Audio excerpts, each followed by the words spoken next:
ओम नमो भगवते वासुदेवाय। ओम नमो भगवते वासुदेवाय। ओम नमो भगवते वासुदेवाय। श्रीमद् भागवतम के प्रथम स्कंद के द्वितीय अध्याय के 25वें श्लोक में हम सभी चल रहे हैं। आज हम इस 25वें श्लोक का श्रवण करेंगे। भेजिरे मुनयोथाग्रे भगवन्तम अधोक्षजम सत्वं विशुद्धं क्षेमाय कल्पन्ते ये अनुतानिह। एक बार पुनः उच्चारण करते हैं। भेजिरे मुनयोथाग्रे भगवन्तम अधोक्षजम सत्वं विशुद्धं क्षेमाय कल्पन्ते ये अनुतानिह। पूर्व काल में समस्त महामुनियों ने भगवान की सेवा की। अभी हम इसके शब्दार्थ को सुनते हैं। पूर्व काल में समस्त महामुनियों ने भगवान की सेवा की, क्योंकि वे प्रकृति के तीनों गुणों से परे हैं। उन्होंने भौतिक परिस्थितियों से मुक्त होने के लिए और फल स्वरूप परम लाभ प्राप्त करने के लिए भगवान की पूजा की। अतएव जो कोई इन महामुनियों का अनुसरण करता है वह भी इस भौतिक संसार में मोक्ष का अधिकारी बन जाता है। अभी इसके तात्पर्य में आगे बढ़ेंगे, जिससे हम इसको थोड़ा इजीली समझ पाए। धर्माचरण का प्रयोजन न तो भौतिक लाभ करना है, जैसा कि आप श्रीमद् भागवतम जब प्रारंभ हुई थी तो प्रथम जो चौथा या पांचवा लगभग ऐसा ही श्लोक है, उसमें आपने श्रवण भी किया था कि धर्माचरण का जो गोल है, जो भी हम धर्म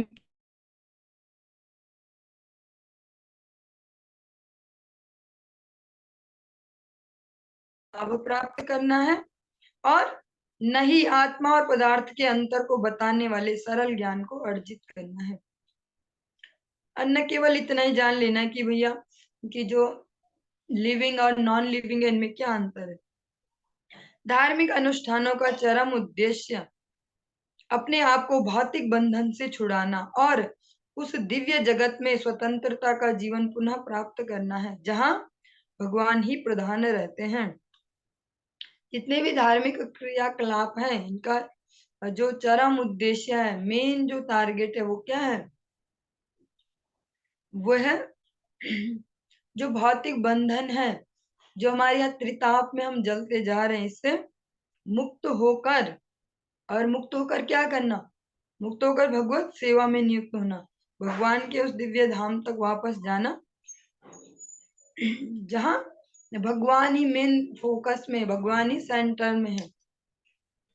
अतः धार्मिक नियमों का संचालन स्वयं भगवान द्वारा होता है तथा धर्म का उद्देश्य महाजनों अर्थात भगवान के अधिकृत प्रतिनिधियों के अतिरिक्त और कोई नहीं जानता। और जो भी ये धार्मिक क्रियाकलाप है, ये इनका जो मेन कंट्रोल है वो किसके हाथ में है? भगवान के हाथ में।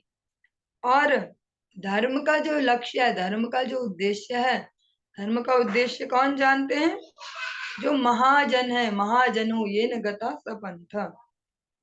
महाजन कौन है? जिन्होंने भगवान को ही पूर्ण समर्पण कर दिया है, वो महाजन। वो ही अच्छे से जानते हैं, जो भगवान के अधिकृत ऑथराइज्ड रिप्रेजेंटेटिव हैं।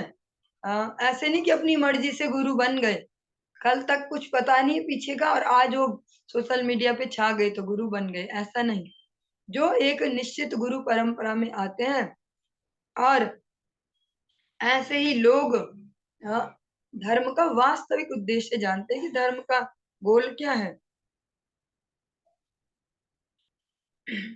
इसमें एक लाइन है, धार्मिक नियमों का संचालन स्वयं भगवान द्वारा होता है।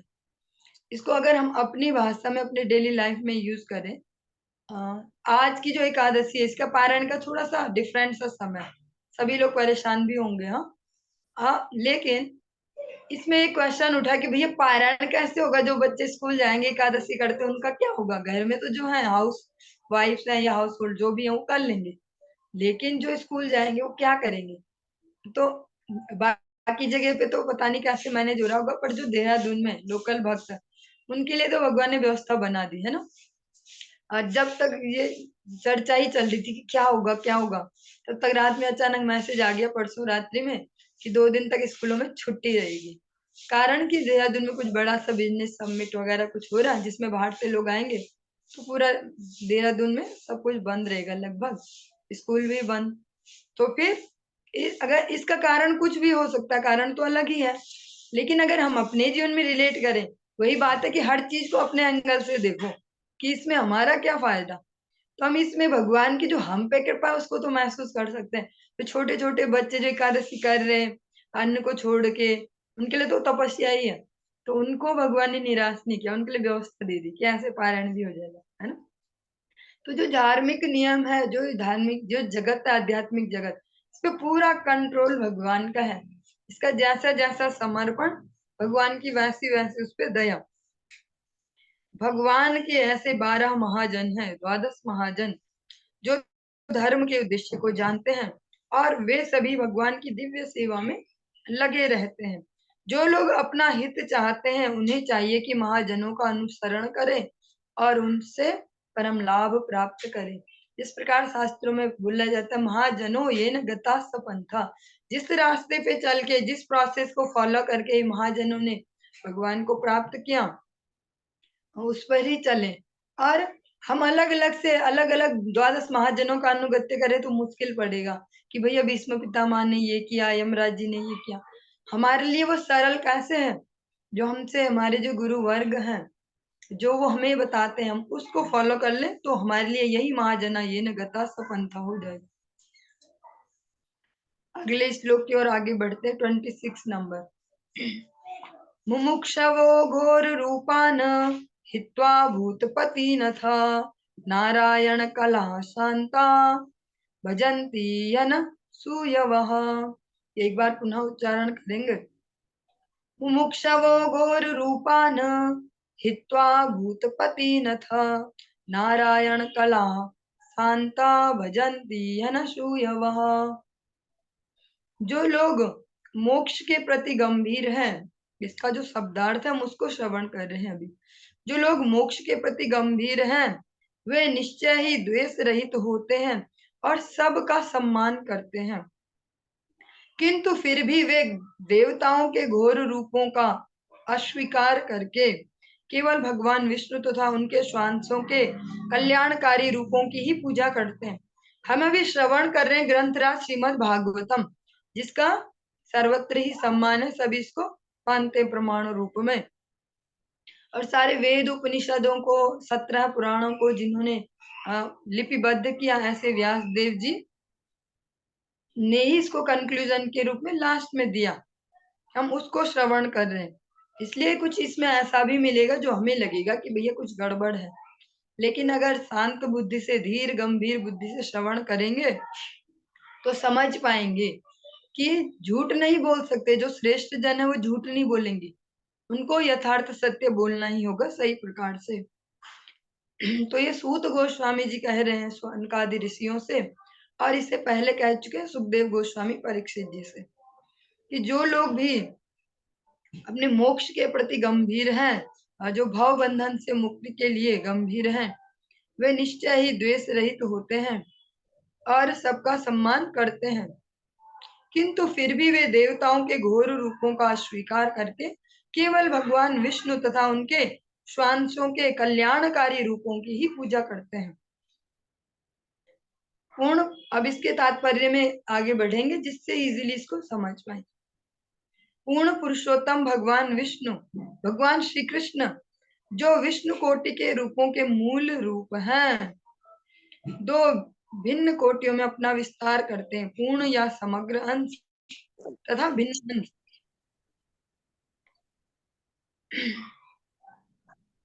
भिन्नांश सेवक हैं और विष्णु तत्व के पूर्णांश सेव्य तथा पूज्य हैं। जो भिन्नांश हैं, भगवान 2 रूपों में अपना विस्तार करते हैं। एक तो हो गया जो विष्णु तत्व है उनका जो विस्तार है, और एक हो गया भिन्नांश, भगवान द्वारा शक्ति प्रदत्त सारे देवता भी भिन्नांश हैं, वे विष्णु तत्व की कोटि में नहीं आते। तो इसमें कहा जा रहा है कि जो भी देवगण है वो भिन्नांश कोटि में आते हैं, वो विष्णु तत्व में नहीं आते। विष्णु तत्व वे पुरुष हैं जो भगवान के आदि रूप के ही समान शक्तिमान हैं, और वे विभिन्न कला तथा परिस्थितियों में भिन्न भिन्न कोटि की शक्तियां प्रदर्शित करते हैं। इसमें भगवान के अलग अलग अवतारों के बारे में है। भिन्नांश सीमित शक्ति वाले होते हैं, उनमें विष्णु तत्वों की असीमित शक्ति नहीं होती। जो देवगण हैं, जो भगवान के भिन्नांशों का विस्तार है, उनमें लिमिटेड उनको पावर्स दी गई हैं। उनमें भगवान के समान असीम शक्ति नहीं है। भगवान में सब क्या है?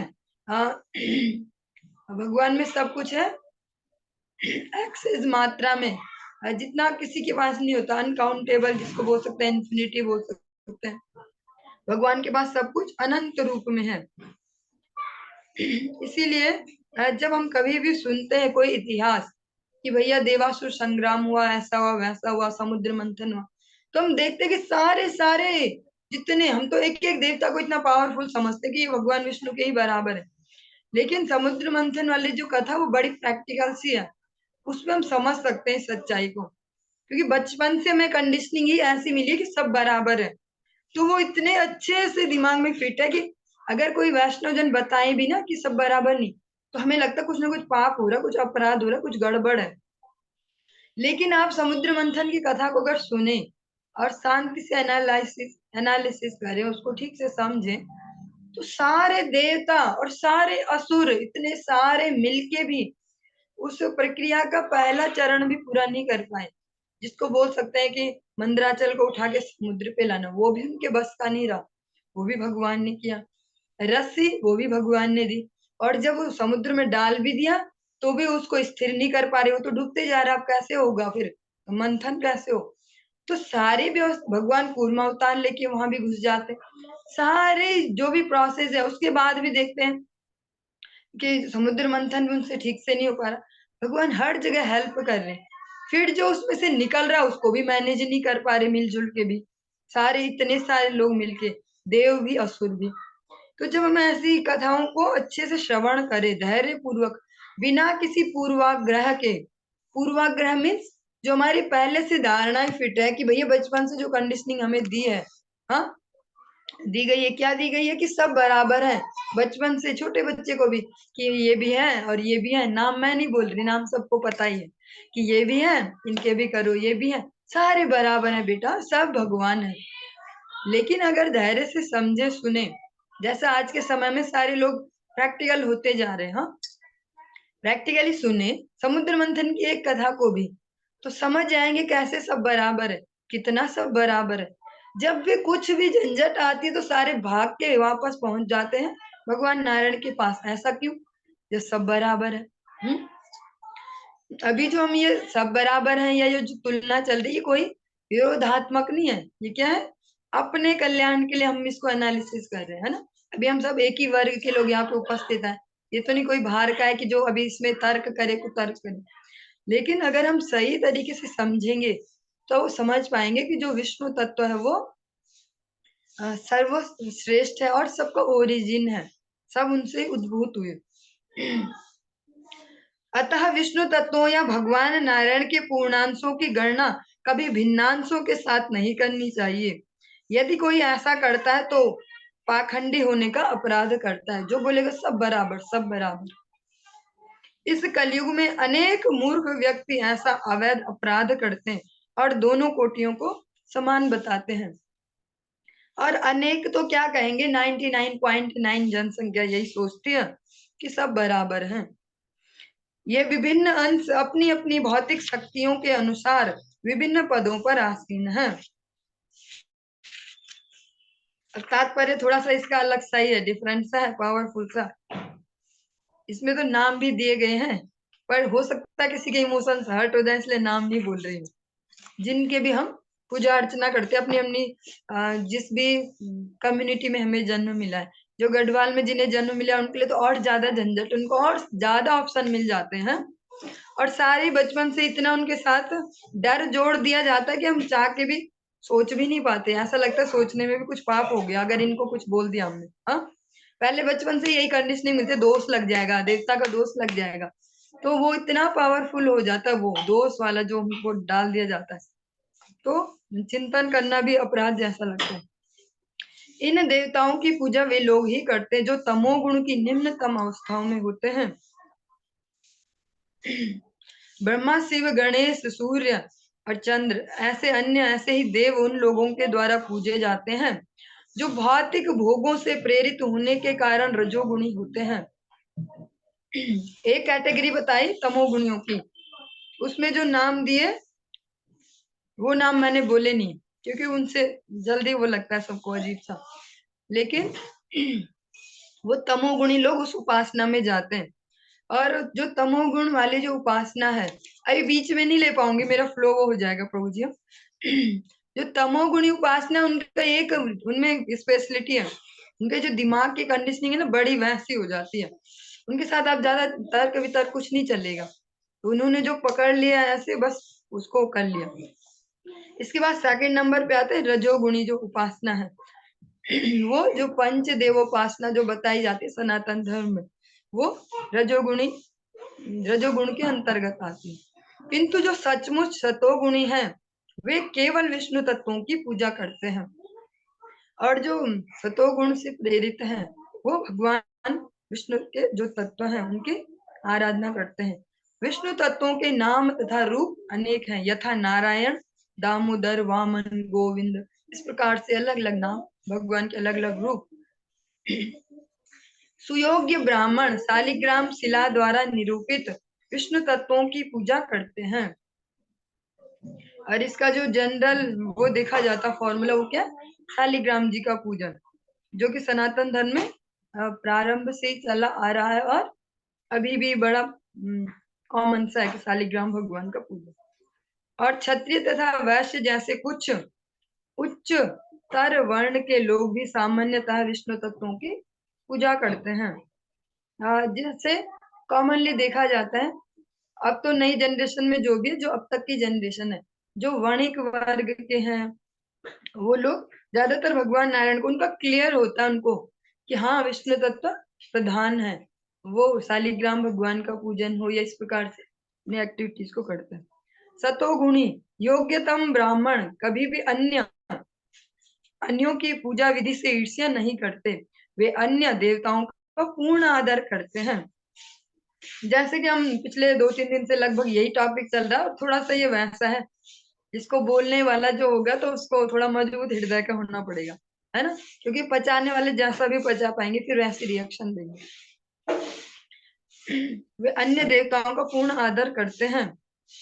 वे ये अच्छी तरह जानते हैं कि परमेश्वर के ये जो अन्य जो विभिन्न अंश हैं, ये क्या है, भगवान के विभिन्न परिस्थितियों में जो क्या है, ये परिस्थिति जन्य है, ये कोई परमानेंट पोस्ट नहीं है, परमानेंट नहीं है। वो लोग कभी कोई सीन आया तो उसमें ये वाला अवतार आ गया, जैसे अब पता नहीं यहाँ पे बोलना सही होगा या नहीं, जैसे जो काली वाला रूप बोला जाता है देवी, जो दुर्गा देवी, उनका काली वाला रूप, तो वो हमेशा उस गुस्से में ही नहीं है, या वो रूप हमेशा ऐसे ही नहीं है, कोई परिस्थिति वश है कि जब उन्हें किसी दैत्य का वध करना पड़ा, तो तब वो वाला रूप उनका प्रकट होता है, वो हमेशा ऐसे स्टेबल नहीं है। किंतु इतने पर भी वे देवताओं के जो दोनों टाइप के रूप हैं, कुछ देवता जो है जिनको बोल सकते हैं कुछ तो आकर्षक है, और कुछ क्या है, डरावने टाइप, कुछ देवता ऐसे भी तो जिनसे डर के मारे सब जबरदस्ती करते हैं उनका पूजन, जैसे शनिदेव बोल सकते हैं, ये और जो भी, तो उनसे पब्लिक कोई प्रेम से अटैच्ड नहीं होती, भय से होती है। जो लेकिन जो भगवान विष्णु के आराधना में लग जाते हैं, वो देवताओं के दोनों ही जो स्वरूप है, चाहे वो आकर्षक है चाहे भयानक है, उनको त्याग कर केवल विष्णु रूपों पर ध्यान केंद्रित करते हैं, अपना फोकस भगवान विष्णु के ही पूजन में, उनकी सेवा में लगाते हैं, क्योंकि वे भौतिक जगत से मोक्ष पाने की उत्कट इच्छा रखते हैं। क्योंकि उनको जो भव बंधन है, इससे पार जाना है, भगवत सेवा में पहुंचना है। जो यहाँ पर मोक्ष वर्ड है, हमारे लिए इसकी मीनिंग क्या है, भगवत सेवा में पहुंचना। ये नहीं है कि हम ब्रह्म ज्योति में एक मिल जाएं, ये नहीं हमारे मोक्ष का भी नहीं। सारे देवता, यहाँ तक कि देवों में सर्वश्रेष्ठ ब्रह्मा तक किसी को मोक्ष नहीं दिला सकते। ये हमने कल भी श्रवण किया, लगभग ऐसा ही कि भगवान भगवत गीता में भी कहते हैं, आ ब्रह्म भुवना लोका पुनरावर्तिनोर्जुना मामुपेत्य तो कौन्तेय पुनर्जन्म न विद्यते। आप किसी भी देवता की उपासना करके उनके लोक तक जा सकते हैं, यान्ति देवव्रता देवन, लेकिन ये कोई गारंटी नहीं है कि आपको जो भव बंधन है, जो भौतिक ताप है, इनसे छुटकारा मिले। हिरण्यकश्यपु ने अमर होने के लिए कठोर तपस्या की थी, किंतु उसके पूज्य देव ब्रह्मा उसे वैसा वर देकर प्रसन्न नहीं कर सके। इसलिए विष्णु के अतिरिक्त अन्य कोई मुक्तिपाद या मुक्ति के प्रदाता भगवान नहीं कहलाते। और जिस प्रकार से हम अधिकतर देखते हैं कि जो भी असुर गण हैं, जो भी पावरफुल होते हैं, वो अधिकतर या तो ब्रह्मा जी की उन्होंने स्तुतियां, वो ब्रह्मा जी के लिए तपस्या करते हैं या भगवान भोलेनाथ की तपस्या करते हैं, क्योंकि वो जल्दी प्रसन्न हो जाते हैं। और फिर लेकिन जब उनसे वर मांगने की बारी आती है, अमरत्व जब मांगना चाहते हैं, तो दोनों ही हाथ खड़े कर देते हैं कि हम नहीं दे सकते। या उन्होंने कहीं कहीं अगर किसी की संतुष्टि के लिए हाँ भी बोल दे कि जा, लेकिन वो भी नहीं हो पाता।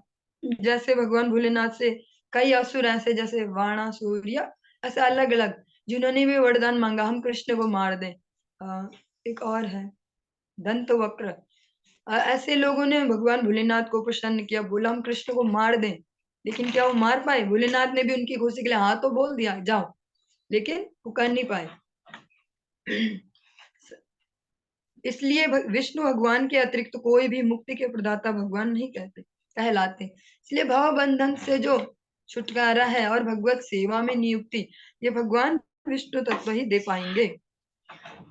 सारे देवता भी भौतिक सृष्टि के अन्य जीवों की भांति इस भौतिक सृष्टि के संहार के समय नष्ट हो जाते हैं। जब वे स्वयं मुक्ति नहीं पा सकते, तो फिर अपने भक्तों को किस प्रकार मुक्ति दिला सकते हैं? जो भी ये पोस्ट है, जो भी देवगणों को दी गई है, वो समय समय पर उन पर जो आसीन है वो बदलते हैं। जिस प्रकार हम सुनते हैं कथाओं में बार बार कि राजा बलि को भगवान ने वरदान दिया, जब उन्होंने आत्मनिवेदन कर दिया कि अगली बार तुम इंद्र बनोगे। तो ऐसा कैसे पॉसिबल है? अगर इंद्र परमानेंट होते तो ये कैसे, वो पोस्ट है एक, इसलिए ऐसा हो पाता है। तो जब भी सृष्टि को फिर से संहार किया जाता है लास्ट में, तो ये सारी पोस्टें भी उसमें नष्ट होती हैं, और पुनः जब सृजन होता है, फिर से सृजित हो जाती है सारी पोस्ट। ये देवता अपनी पूजा करवाने को वालों को कुछ क्षणिक लाभ ही प्रदान कर सकते हैं। क्या दे सकते हैं? वो जो भौतिक पदार्थ हैं वो दे सकते हैं, लेकिन जो हमारा चरम लक्ष्य है, भगवत प्रसन्नता, भगवत सेवा, वो नहीं दे सकते। यही कारण है कि मुमुक्षु जन देवताओं की पूजा का परित्याग करते हैं। यद्यपि, और साथ में जब भी ये बोला जा रहा है, तो साथ में ये ऐड किया जा रहा है कि क्या, कि वे उनके प्रति असम्मान नहीं दिखाते। जो नाम अपराध आप पढ़ते हैं उसमें ही खुद देखेंगे दोनों चीजें हैं। एक तो है कि भगवान को अन्य देवी देवताओं के समान मानना, हाँ ये हम 2 दिन से लगभग ऐसा ही कुछ टॉपिक आ रहा है कि यही चर्चा हो पा रही। तो समान भी नहीं मानना, लेकिन उनकी निंदा भी नहीं करना। डिफरेंस समझ पा रहे होंगे। जैसे हम फैमिली में देखते हैं कि अधिकतर यही एग्जाम्पल दिया जाता है, दृष्टांत। जैसे कोई स्त्री है, जिसका विवाह हो गया कन्या का, तो उसके जो पति है आराध्य वही है, उनको ही पूर्ण समर्पण करेगी, लेकिन सम्मान जो सारे परिवार के जन है सबका भी यथायोग्य सम्मान करेगी। उनकी वो बेइज्जती करते नहीं फिरेगी कि ऐसी है सासू, ऐसी है ससुर, ऐसी देवर, ऐसे भी नहीं। लेकिन जो पूर्ण समर्पण है वो किसमें होगा? पतिदेव में। चलिए अब 27 नंबर के श्लोक में आगे बढ़ेंगे। रजस्तमः प्रकृतयः क्षमशीला भजन्ति वै पितृभूत प्रजेशादीन श्रियेश्वर्य श्रियेश्वर्य प्रजेप्सवः। एक बार पुनः उच्चारण करते हैं। रजस्तमः प्रकृतयः क्षमशीला भजन्ति वै पितृभूत प्रजेशादीन श्रियेश्वर्य प्रजेप्यस सवः, जो लोग रजोगुणी तथा तमोगुणी हैं वे पितरों, अन्य जीवों तथा उन देवताओं की पूजा करते हैं। अब ये श्लोक पढ़ते पढ़ते ना मुझे खुद अंदर से अजीब हो रहा है कि ऐसा ही टॉपिक क्यों आ रहा बार बार।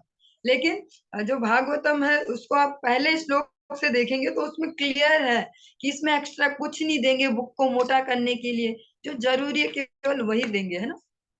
तो अगर उन्हें फाइनल कंक्लूजन देना है तो बड़ी ईमानदारी से ही देना होगा। जो लोग रजोगुणी तथा तमोगुणी हैं वे पितरों, अन्य जीवों तथा उन देवताओं की पूजा करते हैं जो सृष्टि संबंधी कार्यकलापों के प्रभारी हैं, क्योंकि वे स्त्री, धन, शक्ति तथा संतान का लाभ उठाने की इच्छा से प्रेरित होते हैं। चलिए अब इसके एक्सप्लेनेशन में जाएंगे। यदि मनुष्य भगवान के धाम को वापस जाने के बारे में गंभीर है तो उसे किसी भी कोटि के देवता की पूजा करने की कोई आवश्यकता नहीं है।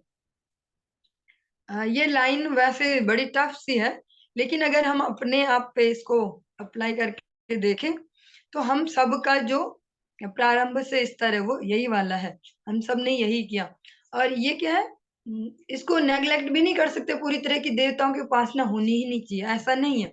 जैसे स्कूल है उसमें एलकेजी भी होनी जरूरी है, प्ले ग्रुप भी होना जरूरी है, तो जो पूरा ये आध्यात्मिक व्यवस्था है इसमें ये सब भी जरूरी है, तमोगुणी उपासना, रजोगुणी, हाँ, उससे क्या होगा, धीरे धीरे ऊपर को उठेंगे। लेकिन अगर आप सभी श्रवण कर रहे हैं, बैठे हैं यहाँ पे भागवतम सुनने, तो इसका मतलब सत्वगुण वाले स्तर पे पहुंचने के लिए प्रयास कर रहे हैं और इन्हीं जो त्रिगुणों से थोड़ा ऊपर है, ऐसे वैष्णव के अनुगत्य में है, तो इसलिए आप लोग इसको समझ पाएंगे।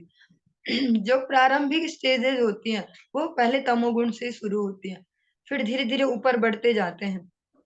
लेकिन कहा जाता है कि यदि आपको वैष्णव अनुगत्य प्राप्त हो गया है, यहाँ तक आप पहुंच गए चाहे गलती से ही कैसे भी, तो मतलब आपके वो पिछले दो जो चरण है वो पूरे हो गए, तो इसको बोलते हैं फिर उपदेशामृतम में रूप गोस्वामी जी बोलते हैं अत्याहारा प्रयासश्च प्रजल्पो नियमाग्रह जन संघर्ष लौलच्य षडभिर भक्ति विनश्यति। भक्ति को कौन कौन नाश कर सकते हैं, इसमें से हम सब पे तो नहीं जाएंगे, लंबा हो जाएगा। बीच में आता है नियमाग्रह, तो ये जो नियमाग्रह है इसको यहाँ रिलेट कर सकते हैं। जैसे जिन लोगों ने हरिनाम दीक्षा भी ले ली, चाहे वो समझ के ली चाहे किसी के इन्फ्लुएंस में ले ली, ब्राह्मण दीक्षा भी ले ली, गुरुदेव की सरलता का फायदा भी ले लिया कि भाई गुरुदेव चाहिए दीक्षा, चाहिए दीक्षा चाहिए, हाँ, जैसे भी, लेकिन अभी भी वो इन्हीं उपासनाओं में लगे हैं, अभी भी उनके मन में धुक धुक होने लगती है जैसे नवरात्रि आए या जैसे कुछ अलग से आते हैं। अगर अभी भी उनको कुछ होने लग जाता है तो समझना होगा कुछ गड़बड़ है अभी भी, क्योंकि हम जहाँ पहुंच गए, जहाँ हमें जबरदस्ती पहुंचा दिया गया है या गलती से जैसे भी, वहां फिर ये नियमाग्रह में आएगा। नियमाग्रह, अभी श्रीमद् भागवतम हम लोग श्रवण कर रहे हैं इसलिए यहाँ पे झूठ नहीं बोल सकते या ऐसी कुछ खुश करने वाली बातें नहीं बोल सकते कि सब हैप्पी रहे, सब कोई नाराज ना हो। तो जो भी अगर हम शरणागति लेने के बाद एक जो भगवान के एकांतिक या एक निष्ठ भक्त है, ऐसे भक्त का आश्रय हमने ले लिया और उसके बाद भी हमारे जो सिग्नल है वो थोड़ा हिलने लग जाते हैं कि जैसे कोई और ऐसे आता है कि भाई गणेश चतुर्थी आई, सोशल मीडिया पे सब जगह चल रहा जय देव जय देव, और हमारे मन में भी कुछ ऐसा होने लग जा रहा, ये नवरात्रि आ रही है जय माता दी, हमको भी कुछ हो रहा, तो मतलब अभी कुछ गड़बड़ है, हमने अनधिकार वो दीक्षा ले ली है, हाँ। और अगर आप गलती से ले लिए तो धीरे धीरे समझे उसको और उस पर आगे बढ़ेंगे। शायद बहुत सारे कुछ, वैसे आप लोगों को तो बुरा नहीं लगता तभी आप सुनते हो रोज, फिर भी अगर बुरा लगता हो तो मुझे क्षमा करना, मुझे ये तो ड्यूटी दी गई है ना जबरदस्ती, मैंने तो मना किया था ये सेवा के लिए। तो चलिए, लेकिन अगर मिली है तो उसको सत्य बात को बोलना होगा, वरना वो मुझे ही अपराध होगा कि अगर मैं केवल अच्छी अच्छी लगने वाली बातें बोलूं। तो अगर अभी भी हमें वो कुछ हो जाता है, वो सुनते ही जय देव या कुछ भी, तो कुछ गड़बड़ है, प्रोसेस में कुछ गड़बड़ है, क्योंकि यहाँ पे स्पष्ट बोला जा रहा है कि जो भी भगवान के धाम जाने के बारे में गंभीर है, जो सच में चाह रहे गोलोक धाम जाना, जो हम बोलते हैं हम जो समझते हैं कि नहीं, मानते हैं कि नहीं, लेकिन अगर जिन्हें जाना है तो वो नियमाग्रह में आ रहा है। और रूप गोस्वामी जी कह रहे हैं भक्तिर विनश्यति, से भक्ति का नाश होता है। तो इसको समझना होगा कि जिस स्कूल में हमें एडमिशन मिल गया वहां का गोल है शुद्ध भक्ति, वहां का गोल जड़ पदार्थ और ये सब नहीं है। ये सब तो मिल ही जाना है, इसके लिए अलग से चिंतित नहीं होना, ये सब मिल जाएगा जितना हमारे लिए जरूरी है। क्योंकि भगवान स्पष्ट कह रहे हैं, आप लोगों ने परसों रात्रि कक्षा में श्रवण किया, योग क्षेमम वहां। तो भगवान ने बोला भैया दूंगा मैं, टेंशन मत ले, अलग से नहीं करना पड़ेगा कि वो देंगे और वो देंगे। तो थोड़ा सा सतर्क हो जाए, सावधान हो जाए कि अगर हम सच में इस रास्ते पे जाना चाह रहे भगवत धाम की ओर, जो हम बोलते हैं भगवत सेवा, भगवत रुचि, भगवत नाम, तो फिर नियमाग्रह जो है वो हमें नीचे ले जाएगा। भक्ति को स्पष्ट बोला जा रहा, षडभिर भक्ति विनश्यति, भक्ति का नाश करते हैं। नियमाग्रह इसमें से एक है। भगवत गीता में स्पष्ट कहा गया है कि जो लोग भौतिक भोगों के पीछे पागल रहते हैं वे अपने क्षणिक लाभ के लिए विभिन्न देवताओं के पास जाते हैं, किंतु ऐसे लाभ तो अल्पज्ञों के लिए हैं। जो आप लोग श्रवण करते ही आ रहे हैं 2-3 दिन से लगातार, कामस्तते अपहृत ज्ञाना प्रपद्यन्ते अन्य देवता, जिनकी बुद्धि भौतिक कामनाओं द्वारा अपहरण की कर ली गई है, किडनैप कर ली गई है, जिनकी बुद्धि अपहृत ज्ञाना, जिनके ज्ञान का अपहरण कर लिया गया, किससे? भौतिक कामनाओं द्वारा, वो अन्य देवताओं की शरण में जाते हैं अपने क्षणिक लाभ के लिए, जो थोड़ी देर का सुख है उसके लिए। लेकिन ऐसा जो लाभ है वो किसके लिए? अल्पज्ञों के लिए। आप इस, चलिए ये तो हैवी डिस्कशन सा हो रहा आध्यात्मिक आध्यात्मिक, इसको अब थोड़ा सरल करते हैं, जरा आज के परिप्रेक्ष्य में लाते हैं। हाँ, अगर किसी बच्चे को सच में अपनी इच्छा है या माता पिता ने उसमें डाली है, जो भी है, उसको आईएएस ऑफिसर बनना है, तो उसको सच में क्षणिक सुख छोड़ने ही होते हैं कि भैया कि आज शादी है, वहां चाचा के बेटे की शादी, तो फिर मैं भी जाऊं क्या, मजा करूं। वो छोड़ेगा उसको, फिर वो रुकेगा घर पे पढ़ेगा। और वो इसको दुख पूर्वक नहीं करता, सुख पूर्वक करता है। क्योंकि जो दुख पूर्वक कर रहा है तो वैसे भी उसके लिए एलिजिबल नहीं है कि आईएएस बनेगा, क्योंकि वहां भी नेचुरली जिनमें फीलिंग है वो ही पहुंच पाते हैं उस लेवल तक। और पढ़ने के लिए वो खुद कष्ट उठाएगा, वो छोटे छोटे सुखों को खुद छोड़ेगा, ज्यादा देर देर तक रजाई में पड़े रहो, इस सुख को छोड़ेगा, जल्दी उठ के अपना अध्ययन करेगा। तो हम इस जगत में भी देखते हैं, और ये तो हम पढ़ाई में बोल रहे हैं या कैसे भी देखो, चाहे बच्चों की देखभाल के मामले में हो, तो हम लॉन्ग टर्म देखते हैं ना उनका, कि जिनसे इनका भला हो। अगर तुरंत वो हैप्पी होने वाला कुछ ऐसी चीज खा के कि जिससे उसका लॉन्ग टर्म में नुकसान है, तो हम नहीं देते उसको। तो ऐसे ही आध्यात्मिक जगत में भी है, अगर जिसको बड़ा गोल चाहिए तो उसको छोटा छोटा जो लालच है वो छोड़ना होगा। भौतिक भोग जीवन के में उतना ही अपनाया जाए जितना जीवन की न्यून आवश्यकताओं के लिए जरूरी हो, न उससे कम न ज्यादा।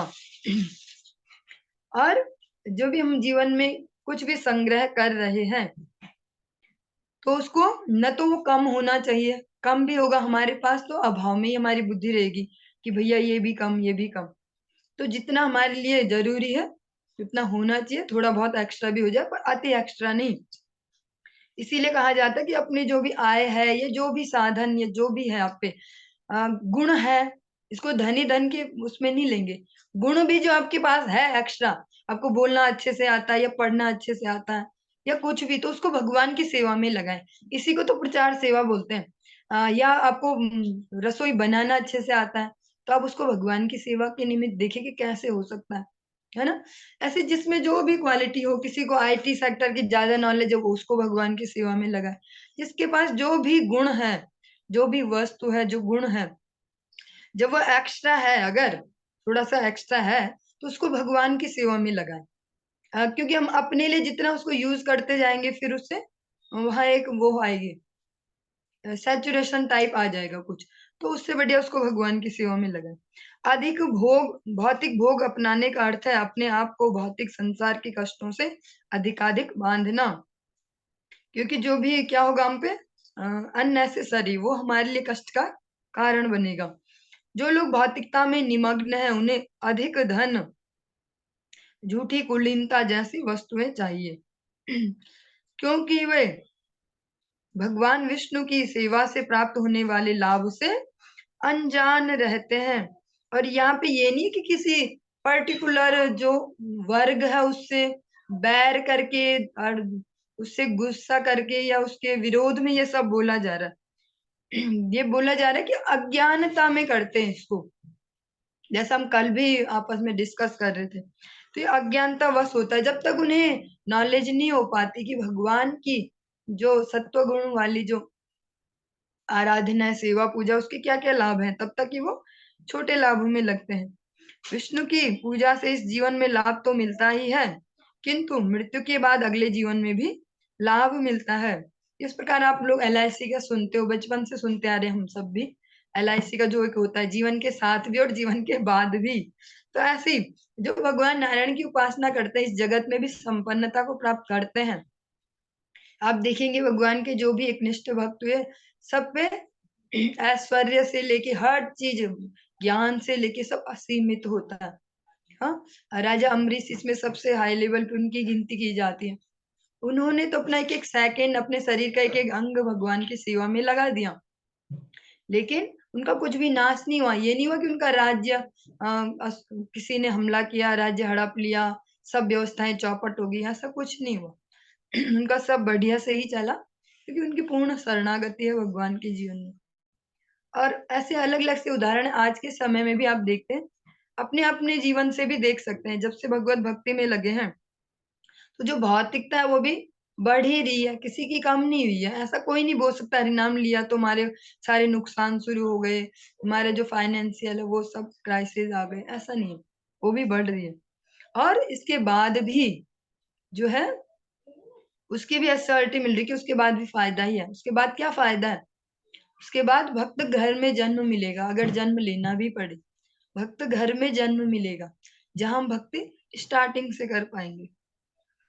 इन सिद्धांतों को भूलकर जो लोग अधिक धन, अधिक इंद्रिय तर्पण और अधिक संतान, इस प्रकार के जो लोभ करते, लालच करते हैं, वे विभिन्न देवताओं की पूजा करते हैं।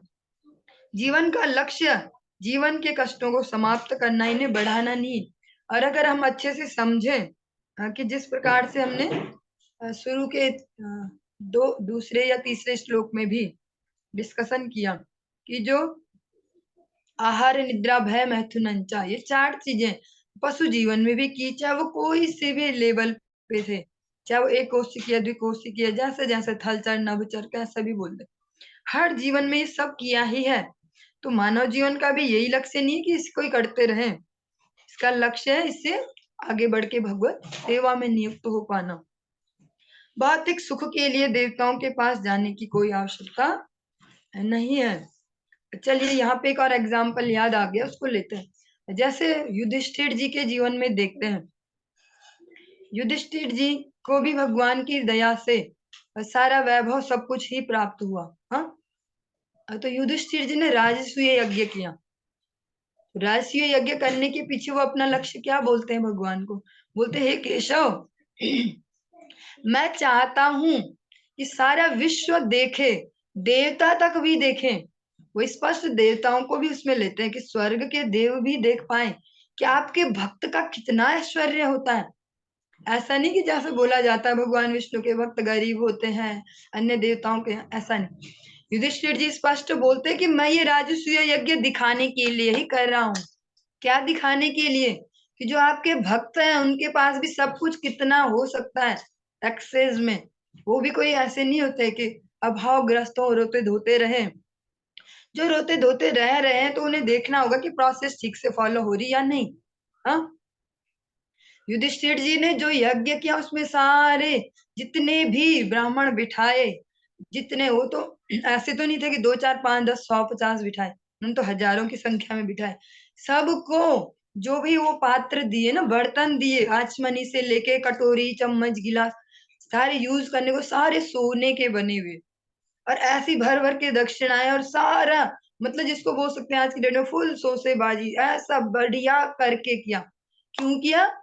कि मैं देवताओं तक को भी ये दिखाना चाहता हूँ, जगह, मनुष्य तो मनुष्य, देवता भी देखें आपके भक्तों का जो आपकी शरण लेते हैं उनका ऐश्वर्य कितना होता है। तो ऐसा भी नहीं है कि भगवान ये नहीं देंगे, भगवान यही बोलना चाह रहे कि सब इच्छाएं यही हो जाएंगी पूरी, अलग अलग नहीं भटकना। ये देवता भगवान के दास मात्र है। जिस प्रकार से आपने सुना है कई बार, एकले ईश्वर कृष्ण आर सब भृत्य।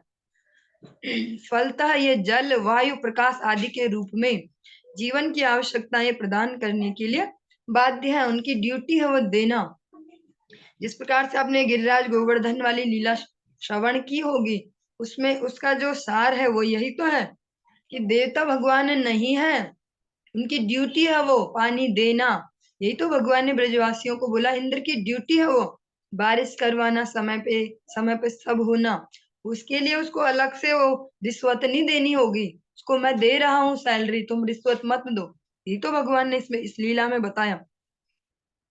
मनुष्य को चाहिए कि जीने के लिए कठोर श्रम करे और इस श्रम के फल से भगवान की पूजा करे। जो भी वो कार्य करे उसको क्या करे, तत्कुरुष्व मदर्पणम।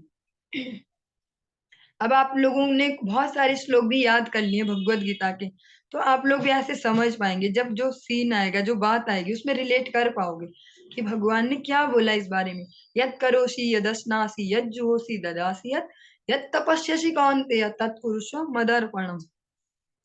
यही जीवन का लक्ष्य होना चाहिए।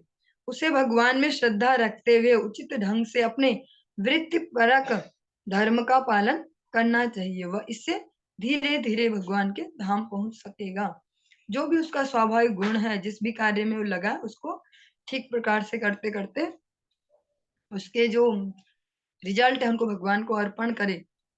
इस प्रकार धीरे धीरे निरंतरता से, ये एक झटके वाला नहीं है कि भगवान दिखा दो तो मान जाएंगे। हाँ, क्या है, एक लॉन्ग टर्म प्रोसेस है। धीरे धीरे धीरे हर दिन चेक किया जाता है कि आप कितने ऑनेस्ट हैं अपनी इस प्रोसेस के लिए, हर दिन। जब भगवान श्री कृष्ण साक्षात ब्रज धाम में विद्यमान थे, चलिए ये तो हमने ले ही लिया, इंद्र की पूजा बंद करा दी थी और ब्रजवासियों को सलाह दी कि वे अपने व्यवसाय द्वारा श्री कृष्ण की पूजा करें और उनमें श्रद्धा रखें। भौतिक लाभ के लिए बहुदेव पूजा धर्म की विकृति है। चलिए ये एक थोड़ा सा डिफरेंट लाइन है, इसको थोड़ा सा समझने का प्रयास करते हैं।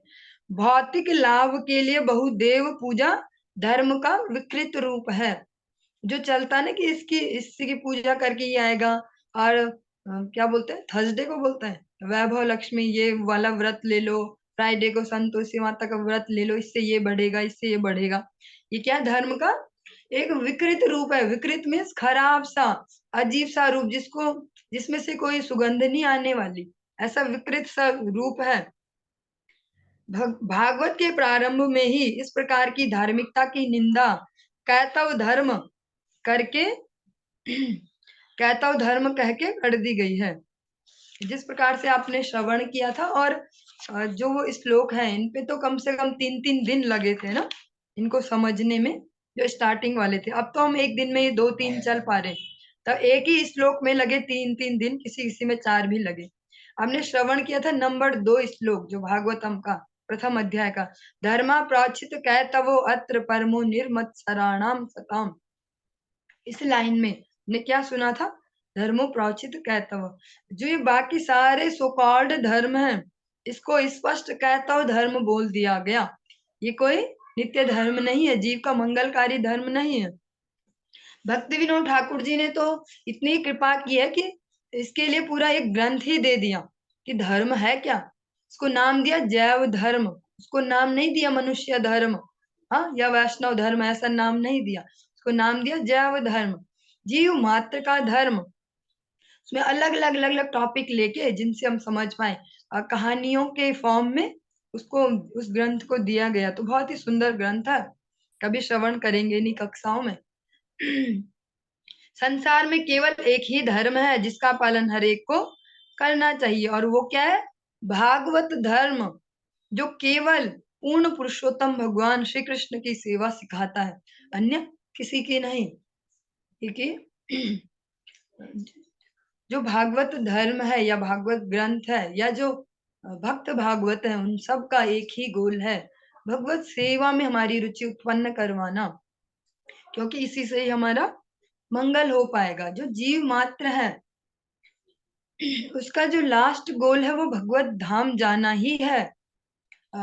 नित्य लीला पर श्री भक्ति वेदांत नारायण गोस्वामी महाराज जी, वो इस पे बहुत ज्यादा जोर दिया उन्होंने कि स्टार्टिंग से ही, जो चाहे वो नए नए भक्त ही क्यों नहीं है, उन्होंने इस पे विशेष जोर दिया कि हर दिन रिमाइंड करो कि हमारा गोल है, वो तो राधा दास्यम बोलते हैं, पर अभी हम इतना हाई नहीं लेंगे, अभी हम यही लेंगे कि भगवत धाम जाना।